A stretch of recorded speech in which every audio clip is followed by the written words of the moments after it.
Eu sou Mário Persona e essas são as respostas que eu dei aos que me perguntaram sobre a Bíblia. A dúvida é, será que nós somos todos corruptos? Sim, eu sou corrupto e você também é. Eu vou explicar a razão de pensar assim.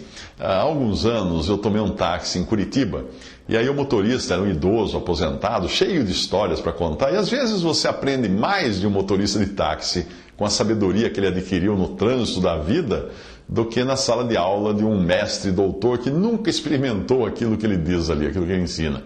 O taxista contou a história de um jovem advogado que ele tinha transportado do escritório do advogado até o aeroporto. Ele e o jovem advogado estavam conversando sobre a corrupção. E aí o taxista afirmou que todos nós somos corruptos. Mas o jovem doutor discordou. Ele insistiu ser honesto a toda prova, que nunca seria capaz de aceitar propina, que foi criado dentro de um rígido código moral, que era íntegro, possuía uma ilibada reputação. Conversa vai, conversa vem, o táxi chegou ao aeroporto. E aí o motorista virou para trás e deu um cartão ao reputado passageiro, sugerindo o seguinte: ele disse, da próxima vez que você precisar, ligue direto para mim. Assim a gente faz essa corrida só entre nós, sem passar pela cooperativa de radiotáxi. E aí eu dou um desconto para você. Você iria pagar essa corrida uns R$2 a menos do que está pagando. Aí o advogado respondeu, eu ligo sim, afinal R$2 sempre ajudam, né? Aí foi a vez do taxista cortar a bola que ele próprio tinha levantado e ele falou, eu não disse que somos todos corruptos? Eu sugeri que a gente desse um chega pra lá na cooperativa e você gostou da ideia. A única diferença entre os corruptos é o preço, os seus são R$2. Portanto, anote aí, eu e você somos tão corruptos quanto todo mundo.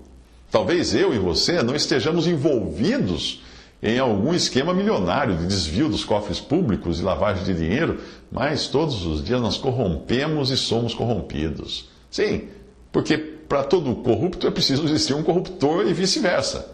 O corruptor convence você de que não é de todo errado participar do esquema e que os riscos são mínimos comparados aos benefícios. Aí você pondera o custo-benefício da proposta e entra no acordo com o seu corruptor. O problema é que a corrupção é um enorme escorregador. Uma vez que você decida entrar nele, vai descer cada vez mais rápido. Você já ouviu a expressão engraxar a mão? Pois é, numa mão bem lubrificada, bem engraxada, a propina passeia sem qualquer atrito.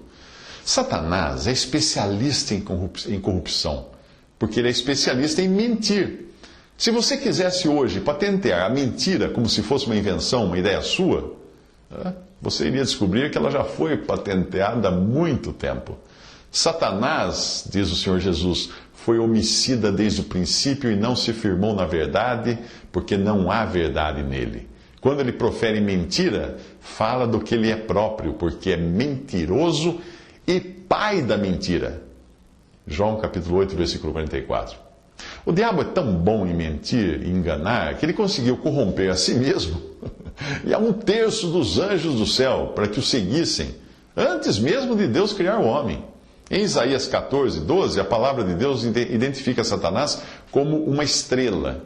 Diz assim, como caísse desde o céu, ó estrela da manhã, filha da alva.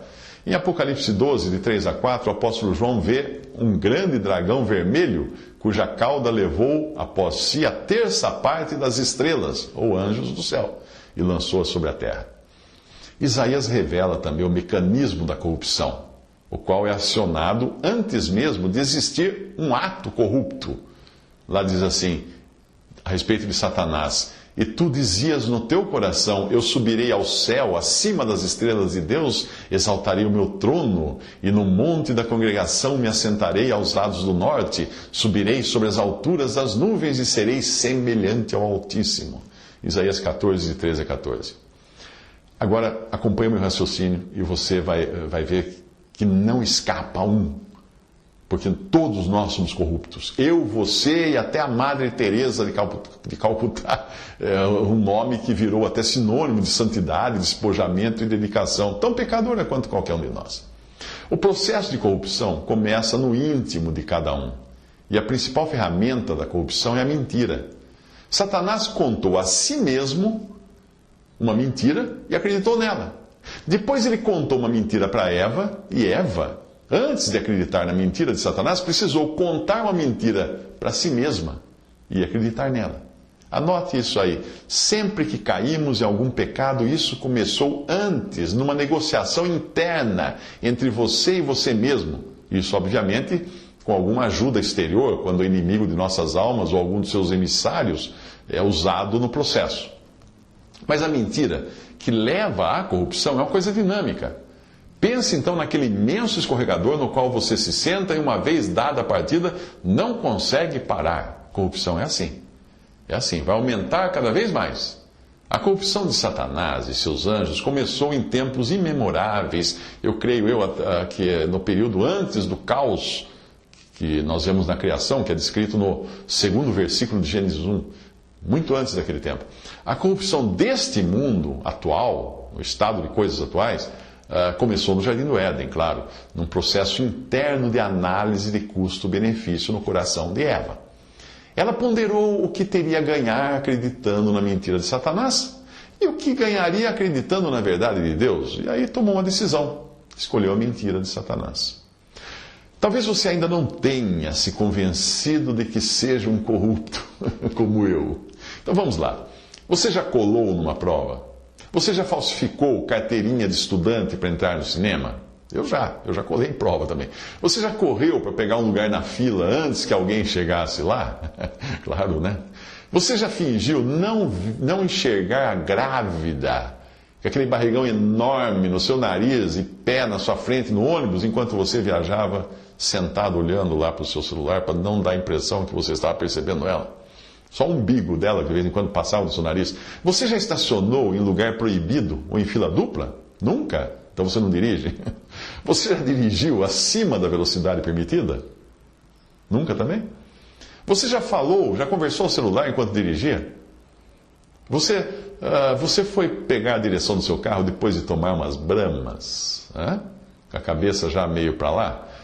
Pediu atestado de saúde só para faltar no trabalho? Já fez isso? Você já instalou algum programa pirata no seu computador? Seu Windows é original?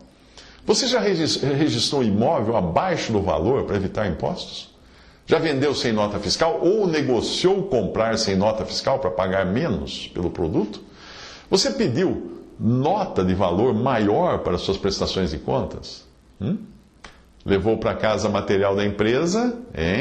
Fingiu que trabalhava quando o chefe passou por perto? Disse à mulher que trabalhou até mais tarde, né? E você disse ao mendigo que não tinha dinheiro? Será que você já fez tudo isso? Vai dizer que não. Mas todo mundo faz, você vai dizer. A estrada estava livre, dava para correr, você vai dizer para si mesmo enquanto pisa no acelerador. É só um minutinho, você vai tentar se justificar como se a placa de estacionamento para deficientes fosse capaz de ouvir os seus pensamentos. Percebe um padrão aí? Nós somos corruptos e corruptores ao mesmo tempo porque nós mentimos para nós mesmos. Nós avaliamos o custo-benefício, daí nós decidimos agir. Por isso a palavra de Deus é categórica em qualificar o homem como incorrigível. Porventura pode o etíope mudar a sua pele, ou o leopardo as suas manchas? Então podereis vós fazer o bem, sendo ensinados a fazer o mal, diz em Jeremias 13, 23. Por isso e muito mais, é impossível você salvar-se a si mesmo. Deus precisa transformar você numa nova criação. Aí você vai passar a enxergar o seu velho eu como crucificado e morto em Cristo na cruz do Calvário. Você acha que está enganando a quem? Quando veste um terno, coloca uma Bíblia debaixo do braço e vai à igreja, usando lá um vocabulário bem diferente daquele que você usa no trabalho ou na escola, onde tem vergonha, às vezes, de dizer que crê em Cristo. Nós dissimulamos tanto em um lugar como no outro, como forma de autoproteção. Para os irmãos é um jeito, para os amigos é outro. Para nos protegermos, para que as pessoas não descubram quem nós realmente somos. Os fariseus eram mestres na arte do engano, quando eles tentavam aparentar aquilo que eles não eram. Não que eles fossem homens terrivelmente maus, cruéis, que saíam por aí comendo criancinhas e beliscando gatinhos. Não. Eles eram como eu, eles eram como você. Eles eram como aquele pregador ali da esquina que convenceu-se a si mesmo de que não teria problema em inventar, fingir milagres, se isso deixasse as pessoas felizes, mais dispostas a contribuírem para a obra de Deus, como ele chama. Afinal, na cabeça dele, os fins justificam os meios. Entenda que o ser humano é pecador por natureza e é impossível mudá-lo. Não tem como. Ele precisa nascer de novo, começar do zero, se quiser ser salvo. Em Marcos 7, de 1 a 23, o Senhor fala da religião que cria costumes, regras e tradições na tentativa de domesticar esse velho homem pecador arruinado pelo pecado, corrompido totalmente.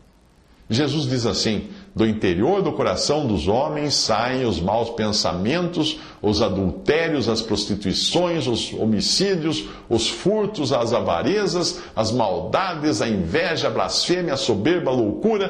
Todos esses males procedem de dentro e contaminam o homem. Mateus 7, 21 a 23. E quem que você acha que ele estava falando?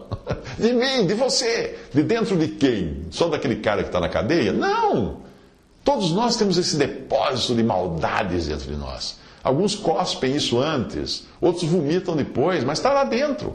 Está lá dentro, o nosso velho homem. A tentativa de domar o velho homem me faz lembrar aqueles desenhos animados do Tom e Jerry, em que o gato entra numa casa, fugindo do cachorrão, aí ele prega várias tábuas assim na porta para o cachorrão não entrar, e de repente ele percebe o bafo do cachorrão atrás dele. Já está dentro da casa, bem ali.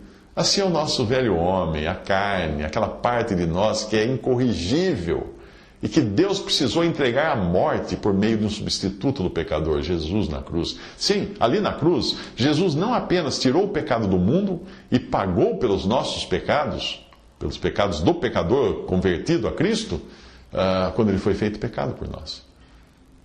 No Cristo crucificado, Deus colocou um fim ao homem da primeira criação, Adão. Já que aquele que verdadeiramente crê em Cristo Jesus é visto por Deus como tendo sido crucificado com Cristo e em Cristo, e esse agora, salvo por Cristo, é exortado a viver todos os dias da sua vida considerando isso. Presta atenção, abre aspas. O primeiro homem da terra é terreno. O segundo homem, o Senhor, é do céu.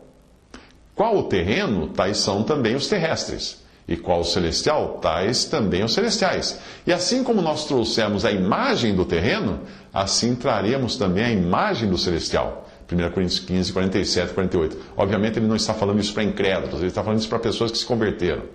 E mais para frente, Paulo escreve aos Gálatas: ó insensatos Gálatas, quem vos fascinou para não obedecerdes à verdade, a vós, perante os olhos de quem Jesus Cristo foi evidenciado, crucificado entre vós?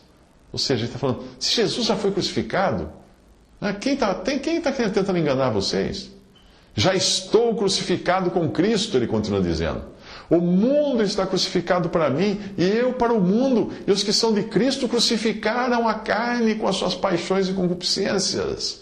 Isso está em Gálatas 3:1, Gálatas 2:20, 6:14 e 5:24. Crucificado, crucificado, crucificado, crucificado. Cristo foi crucificado por mim. Eu estou crucificado com Cristo. O mundo está crucificado para mim. Eu estou crucificado para o mundo. A minha carne está crucificada com as suas paixões e concupiscências. Você está tudo morto. Aquele velho homem morreu. Morreu completamente. O homem religioso, esse tem duas maneiras de lidar com as imperfeições do velho homem. Primeiro, ele tenta camuflar ou enfeitar o velho homem, que não tem nada de aproveitável. Ele é apenas um cadáver putrefato. Uma sepultura pode ser camuflada pela relva que a encobre, de modo que ninguém perceba que a morte está ali, como o Senhor Jesus disse. No Evangelho, ele falou assim para os fariseus: ai de vós, escribas e fariseus hipócritas, que sois como as sepulturas que não aparecem, e os homens sobre elas andam, não sabem. Os homens que sobre elas andam não sabem, não percebem que estão pisando na sepultura. Lucas 11, 44. Porque elas são escondidas debaixo da grama. Ou então, O homem pode também fazer a sua sepultura caiada de branco, puro, brilhante, para aparentar pureza. Ai de vós, escribas e fariseus hipócritas, pois que sois semelhantes aos sepulcros caiados, que por fora realmente parecem formosos, mas interiormente são cheios de ossos, de mortos e de toda a imundícia. Mateus 23, 27. Mas vamos voltar ao processo da corrupção que nos assola o tempo todo por meio das mentiras que nós contamos a nós mesmos. Nós as achamos inofensivas. Nós sempre encontramos justificativas para elas. Você já comeu até sair pelos poros, né? E prometendo começar o regime na segunda-feira. Já. Você sabia que estava mentindo para si mesmo, não sabia? No início do comércio eletrônico, as lojas de roupas na web perceberam que a venda de roupas femininas seria um processo mais caro do que de roupas masculinas. Por quê? Porque a quantidade de devoluções e pedidos de trocas por números maiores era bem grande quando a venda era feita para mulheres. Por mais que eles fizessem a cliente preencher um formulário com todas as medidas do corpo, as mulheres mentiam no preenchimento e acabavam recebendo uma roupa menor. Elas acreditavam que eram mais magras do que realmente eram.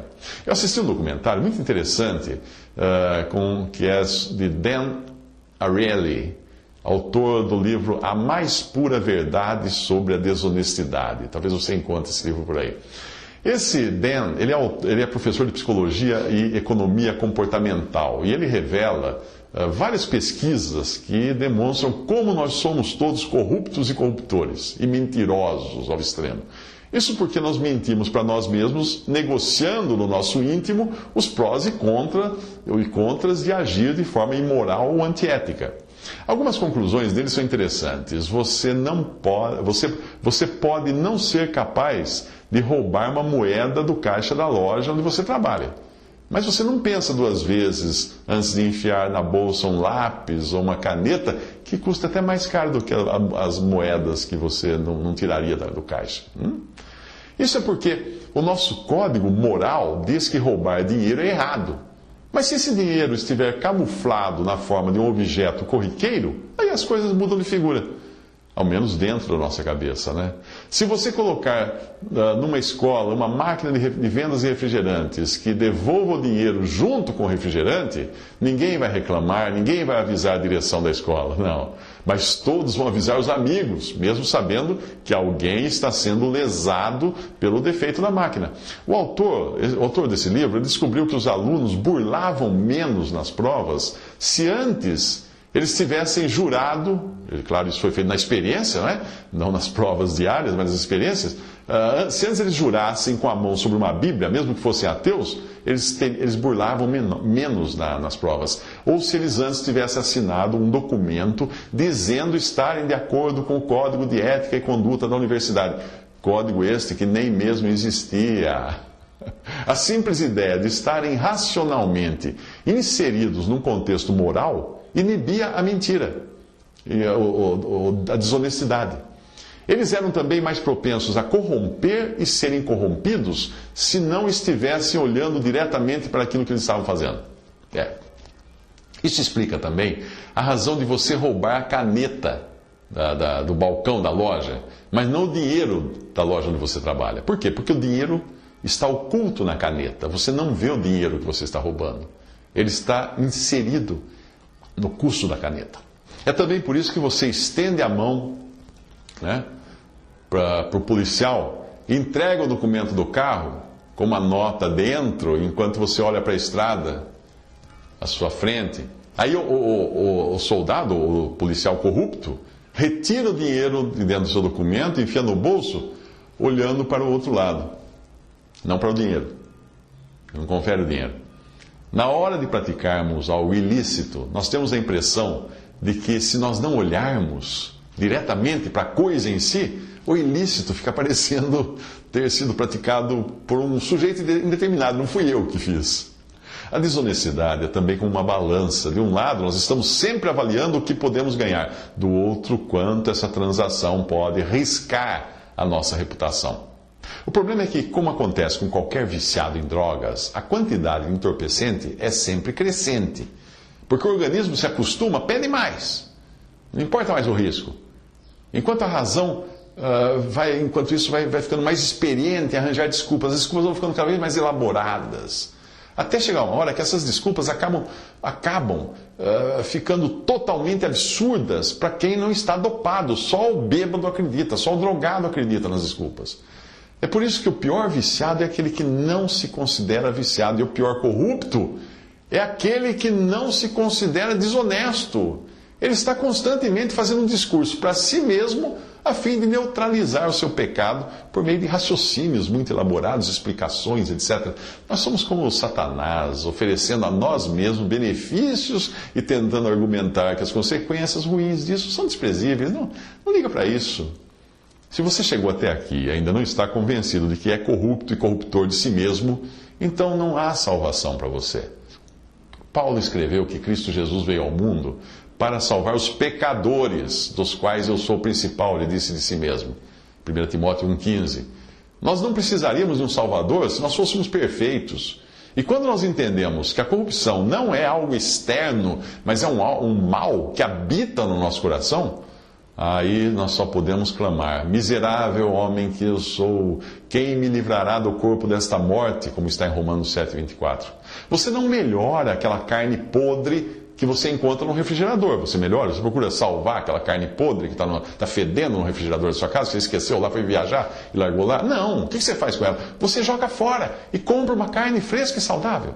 Assim Deus faz com você como um todo. Na cruz, ele jogou fora o velho ser criado à semelhança de Adão.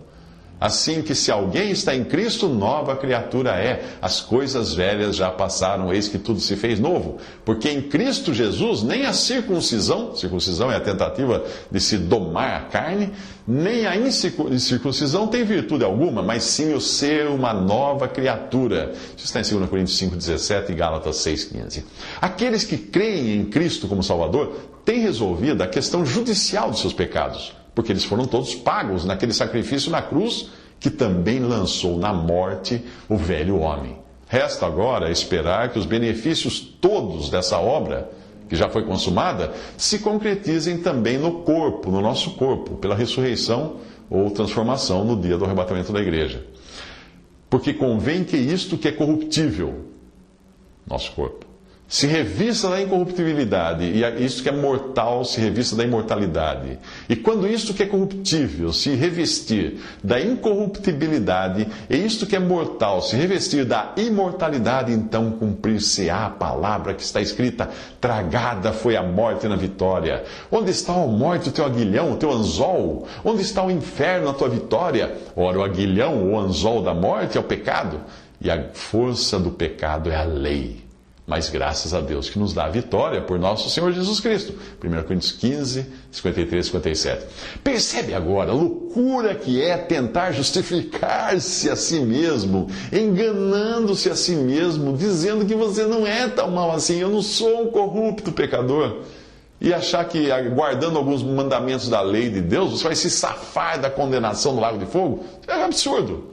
Nada disso vai dar certo, a menos que você seja uma nova criatura. O pecado vai levá-lo à morte, como um aguilhão, um anzol que fisga e arrasta o peixe que se debate em vão para escapar. Não tem jeito. E a lei dada a Moisés, vai fazer o que com você? A lei nada mais é do que a força do pecado. O que significa isso? A lei é um instrumento que revela a malignidade do seu pecado para dar ao pecador a justa condenação. A lei não salva, a lei só condena. Você sabia que as pessoas são menos propensas a mentir num questionário quando a linha da assinatura está bem no topo da página, é a primeira linha? Por que isso? Porque elas primeiro assumem o compromisso antes de fazer declarações, as quais na sua mente seriam anônimas no outro formulário velho, até que elas chegassem ao final da página para assinar tudo que ela declarou. Por isso que se está no começo da página, ela já, opa, sou eu quem vai declarar tudo isso. Mas no fim da página, preenche, assina. É por isso que a vida cristã começa no comprometimento pessoal com Cristo. Primeiro você assina que crê em Jesus como Salvador. Depois, tendo os seus pecados agora todos perdoados e a garantia de vida eterna e de entrada no céu, você vai viver aqui na terra a vida que Deus espera de um filho de Deus. Mas não se engane achando que vivendo ainda neste corpo de carne, tudo vai ser perfeito. Não vai. Não. Você vai continuar negociando internamente os prós e os contras de agir de forma desonesta. E se você der a mão ao pecado, logo ele vai querer também o braço. Lembre-se do escorregador.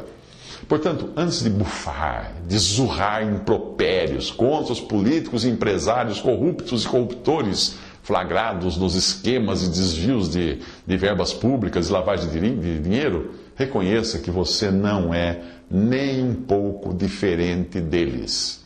Você só não teve a ocasião que eles tiveram para ser mais ladrão do que já é aos olhos daquele que vê tudo e sabe tudo.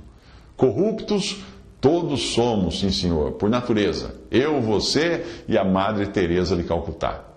A salvação é para aqueles que reconhecem o seu pecado e recorrem a Cristo para perdão. E não para aqueles que passam óleo de peroba na cara e daí dão uma demão de cal na sua sepultura para fazer parecer limpinha, pura, branca. E se você disser que não tem pecado, já está pecando. Justamente o pecado que deu início ao problema da corrupção dos anjos e dos homens. Que pecado? A mentira.